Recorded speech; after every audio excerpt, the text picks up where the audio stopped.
Welcome back everyone, it's Farid aka EPG. What we have got today is this amazing book called The Last Action Heroes, written by Empire magazine writer Nick de Semlyen. If you are a fan of 80s and 90s action films, if you are a fan of Rambo, I know that generation is dying. If you are a fan of Rocky, Terminator, Arnie, Van Damme, Chuck Norris, this is a book for you. You should check it out. What I'm gonna do, I'm gonna summarize the book with some good facts, with some good details, some extra details to brag my own knowledge, and I'm gonna make it easily accessible for lazy readers like myself who has no patience to go through the entire book. But if you like reading and if you like action films, go for this book. Just 300 pages, incredibly well-researched book, very enjoyable and very nice one.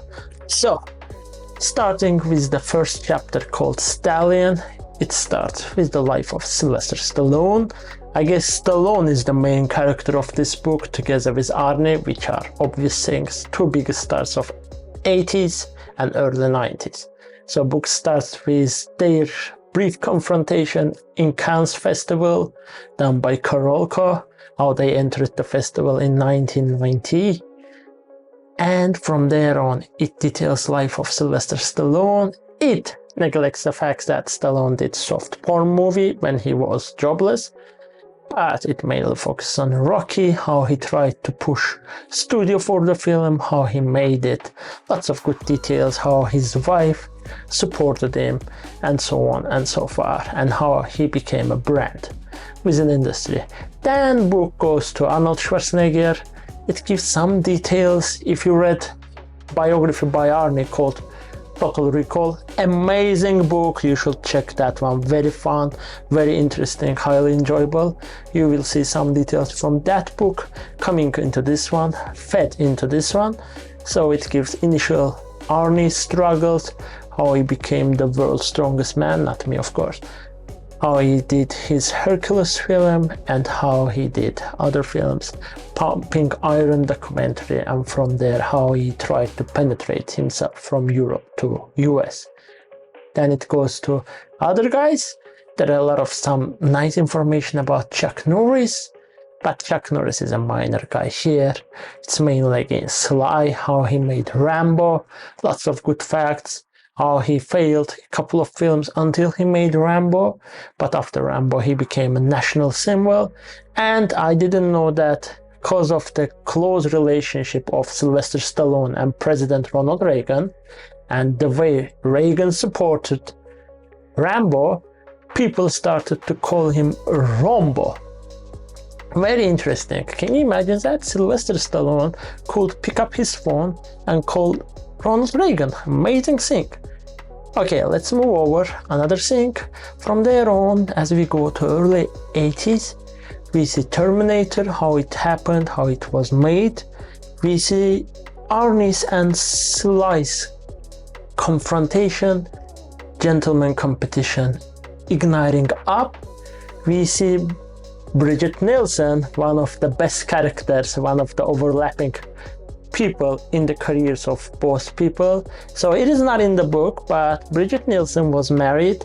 She was extremely extravagant, muscular lady from Denmark, and she went to make a film called Red Sonja after posing for Playboy together with Arnold Schwarzenegger, where Arnold was having a supporting role.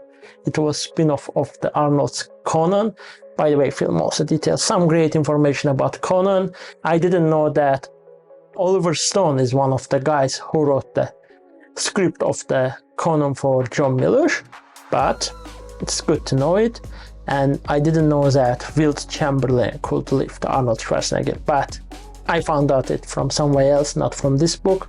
Anyway, let's move on. So Red Sonja, during the production of Red Sonja, Bridget Nielsen and Arnold Schwarzenegger are having an affair. Nielsen is married and she has got a kid, but it's not mentioned in the book in a proper way.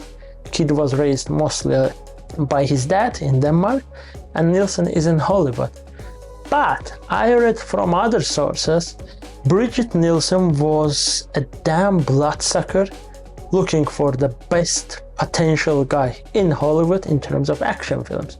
So what Arnie does, Arnie calls Bridget Nielsen to a party, in a party where Sly is also participating, and he knows, according to some resources, that Bridget Nielsen is going to destroy the guy she's spending time with. So after Arnie's push, Sylvester Stallone and Bridget Nielsen gets married.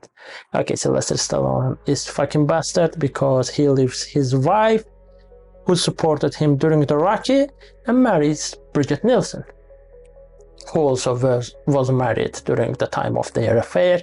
After that one, book details their encounters, their adventures when they make together Rocky IV, where we had Bridget Nielsen playing Ivan Drago's wife, Ludmila, and Cobra, where she plays main female character of the film together with Stallone.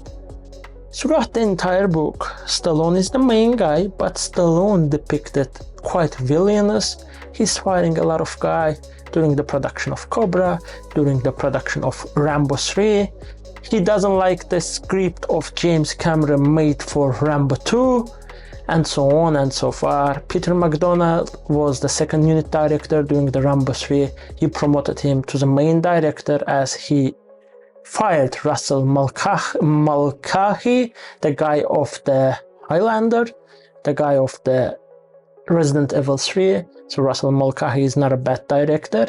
And some say that the reason for that, when he picked Russian soldiers, he did the casting, when Sly went to see them, all the guys were higher than Rambo. And that's why Sylvester Stallone didn't like it, of course. Stallone has got his own version of the things, but that was the reason how he fired Russell Mulcahy. And Peter McDonald did the same. Rambo 3 is okay film. He wanted to make Rambo vulnerable, didn't work out. During the production, Sylvester Stallone had an issue with 9-year-old kid. If you watch Rambo 3, you know it. He wanted kid to be out of the film, but Peter McDonald managed to keep kid on the scenery until the production end. And worst thing about Rambo 3, it's not only okayish movie, but when Rambo 3 was made, USSR and US was doing perestroika, so image of the Rambo get swapped down a bit. It was not same Stallone anymore. Arnold Schwarzenegger, on the other hand, is an amazing guy. He always finds the right spot. He does Commando by Mark Lester. One good fact about the book, so it says insiders found out kill count of the Rambo 2 and producers asked Mark Lester to kill more people in the filming of the Commando, so that actual kill count of the Commando is higher than Rambo 2, including the knife size of the Arnie. His character is also called John Matrix versus John Rambo, and Arnie's character has bigger knife and more kill count. And from there on, Arnold Schwarzenegger is much smarter guy than Sylvester Stallone. It's not surprised that guy could become a governor of US California, because he says that these action films can't go like this. What he does, he goes to Ivan Reitman and says, "You are the guy who made Ghostbusters, right? I can make comedies too." That's how he initiated the idea of twins with Danny DeVito into masterminds, Ivan Reitman's mind. But producers, studio executives are not willing to pay him 5 to 10 million standard Arnold Schwarzenegger money. He says, okay, I'll do it for free on the conditions that I get 20% out of the money film gets back. And at the end, film gross over 200 millions. Arnold Schwarzenegger gets 40 million from Twins. This is his biggest earning from any movie he has ever done, including Terminator 2, where he had 50 million paycheck, which was the highest paycheck by the time of the production. And Terminator 2 was highest budgeted film in 1991 when it was made over $102 million. Okay, so Arnold is smart, he makes a comedy. Sylvester Stallone wants to replicate it. As always, what he does, Arnold reads a script, "Stop or my mom will shoot," very stupid script, but he sends out rumors that he loved it. This can be next twins. Agent goes to Sly that Arnold wants to do it. At the end, Sly does this comedy, and if you watched it, it's not a bad film. It's quite nostalgic, but it's not the same thing as Twins.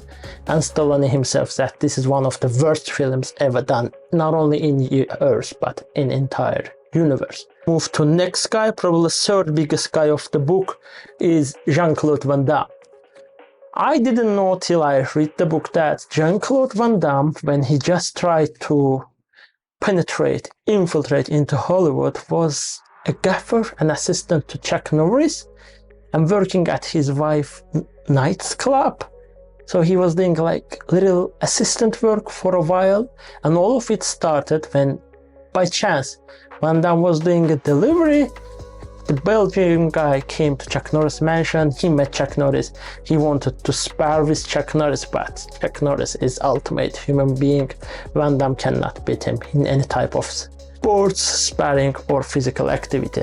And after that one, Chuck Norris pushes Van Damme into the sector. He does a couple of stunt roles, couple of extras, and he was actually being part of Chuck Norris film Missing in Action. But during the production of the film in Australia, Van Damme finally receives a call for a film called Bloodsport.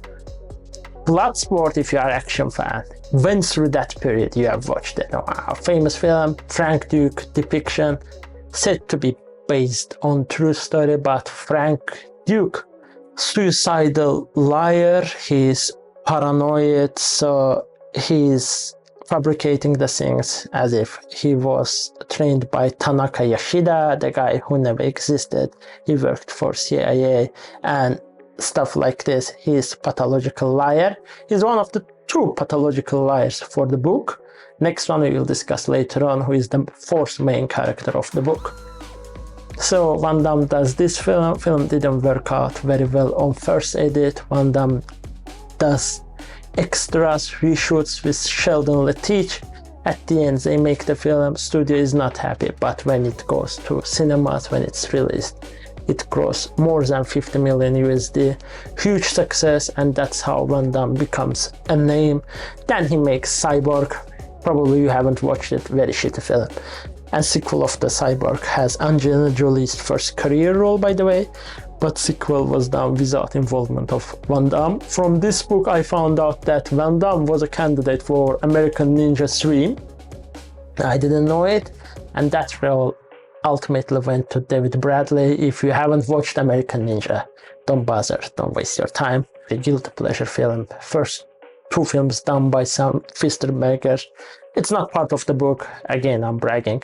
Okay, let's move on. So Van Damme this one does that film, Cyborg, then he moves on. But one good cross between Van Damme and Arnold Schwarzenegger, even before the Bloodsport. How Van Damme got the Bloodsport role? Because Van Damme was part of Predator. He was original monkey-like Predator in Predator film. Due to the heat, due to the fact that Van Damme found out that he's a villain, and due to the costume being very, very uncomfortable, Van Damme left the production. And during that brief encounter with Schwarzenegger, Schwarzenegger told him once that, "I like your belt." That's the only dialogue out of the production they had. Then Van Damme left. Stan Winston, the genius of special effects, created new design of the Predator as we know him right now. And many years later, when Van Damme goes to Red Heat, he sits on Arnold's chair, and when Arnold's come back, Van Damme looks at him. Nobody can sit on Arnie's chair, and he says, "I like your belt." That was the same joke he returned back to Arnold, but now he was JCVD, another brand, not Arnie of course, but quite a respectable Hollywood action star by that time. And after that one, Van Damme becomes niche. His career is depicted very well. You're gonna love it. And how he decided not to become next Stallone or Arnold, but become Van Damme. Next important character and main villain of the book, Steven Seagal, another pathological liar, the guy who had no past, the guy who lied all the time but had unique aura, and that's how he infiltrated to Hollywood. Steven Seagal has almost no acting talent. He always plays the same raw guy, like Nico Toscane in his film Above Love.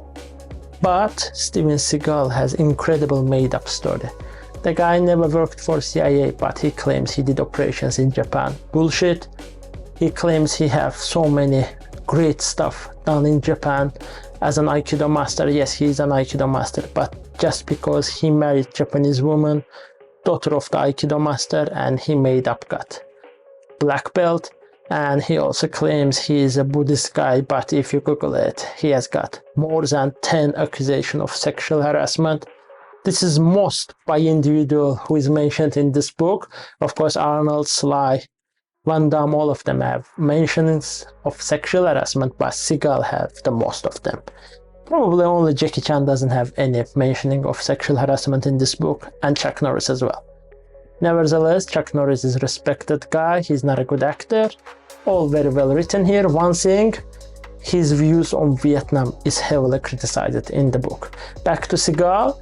So Seagal is quickly becoming a cult, a different breed of the personality in Hollywood. He makes his own directional debut, which fails, and that leads him to become secondary role in executive director's film, which is starring Kurt Russell. Also, Seagal made some other films, and Seagal is getting constantly criticized in the book. This is what I don't like about this book. You don't like Steven Seagal, he mentions his relationship with Putin, stuff like this. But the author tries to push Seagal as a bad guy as much as possible. This is biggest minus of this book.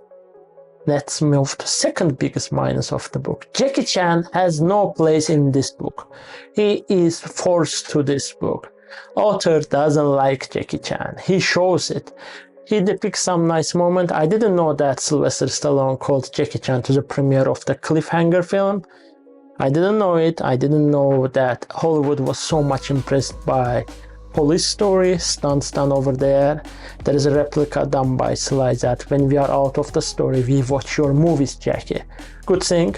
But overall, Jackie Chan and his attempts to break into Hollywood are written in a way here he tries to break into this book. Nick, you should keep Jackie out of it. I love Jackie. If you like Jackie Chan, read his 2 biographies. Both of them are good. Second one, which he wrote in 2013 or 14, is much better than the first one. You should go for those ones. Next character of the book, his name is Ivan Drago, Dolph Lundgren, Fulbright scholarship, the guy who dropped out of university, became a bouncer just to come to the Hollywood. He met accidentally with Stallone. They had real fighting stage during the production of the Rocky. He hit Rocky and Stallone went to hospital for 1 week. And so on and so far. Books tells his smart approach to the films. It is showing that Dolph Lundgren is not a great actor, is not a good actor, but he's a very smart guy. The way he picked all his films, but they didn't work out. Like he went for Punisher because it was Marvel product, failed. He went to Mattel product, Masters of the Universe, He-Man, it failed, but it was not Lundgren's fault. The guy was smart. One good thing, they staged with Van Damme during the production of Universal Soldier WWE like feud at Cannes as if they are actually fighting, but it was publicity stunt which was working very well, and it went out in a great manner because for its time Universal Soldier grossed $100 million, which is incredible amount. We move to the next guy, the least action looking guy of the cover, Bruce Willis. So basically, book says that Bruce Willis was never considered to be an action hero. Even at one restaurant, Arnold tells him that you have toothpick muscles, you will never be an action hero. But book details great facts about Die Hard. If you are a Die Hard fan, you should go for it. Did you know that the guy who wrote Die Hard book and the guy who wrote The Detective, on which Frank Sinatra's film is based? So basically, there was a contract clause in Frank Sinatra's contract saying that he has to play the next book if it is being adapted, and Frank Sinatra, being 71 years old, was actually considered for role of John McClane. Arnold Schwarzenegger was considered for role of John McClane, Al Pacino, and many others. Nobody wanted the role. Bruce Willis agreed, and rest is a history. It's incredible detailization of Willis' career till that time, from comedic role turning into the action hero, and how he managed to do it. He had some issues in life, but that pivotal moment together with marriage to Demi Moore changed his life. Bruce Willis did it. He was very successful, and from there on, of course, they did the second Die Hard. Book details that one in good aspect as well, and books also criticized the way Die Hard is repeating itself. There was idea to do another Die Hard on the cruiser. Thanks God they didn't do it, but cinematographer of Die Hard went to do it with Speed, and Speed 2 similar case. So at the late 80s, you read the book, you start to feel that, okay, it's getting degraded. People don't like action movies anymore, because as Sylvester Stallone says that Arnie's muscles are not enough anymore. People want something more. And that's how Jurassic Park, other films eventually killed the extravaganza action films. I read the book. If I score it out of 10, I will give it solid 8 to 8.5. But main star of the book is not Sly, is not Arnie, is not none of them. Main star of the book is Carolco, the studio who managed to get out so many hits thanks to Andrew Weiner and Mario Casar. I've got a video, you can check it. I'm playing Terminator and discussing the Mario Casar's career. The guy was amazing. I love the fact how you read the book and see that thanks to Carolco we have this history. Without Carolco, 80% of the films mentioned in this book wouldn't be made. That's very good highlight done by the author. Second highlight, I'm very glad that he's mentioning Steven de Souza, the guy who wrote so many action films, including some works on Predator, on first and second Die Hard, the guy who directed Street Fighter with Van Damme. So he's the guy who also did Commandos. He's mentioned very well in this book. One thing I didn't know about the book is the fact that Bruce Willis actually rejected the lethal weapon role, and role went to Mel Gibson. And the best thing about this book, also Tango Cash is one of my guilty pleasure films, but I don't like the fact that Andrei Konchalovsky was fired from this film.